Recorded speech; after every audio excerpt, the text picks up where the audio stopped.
Кочанската полиција поднесе кривична пријава против ЈС 63 години и ДН 47. Двајцата жители од Кочани поради сомнение за сторено кривично дело, злоупотреба на службената положба и овластување.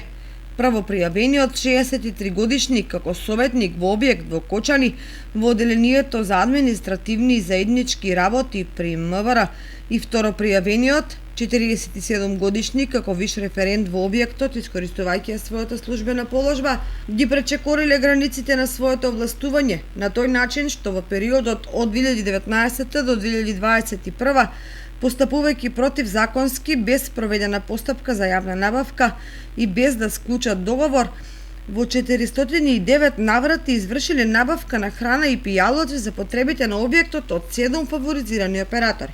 Како што информираат од МВР, со ваквите нелегални активности биле потрошени 5.135.440 денари буџетски средства.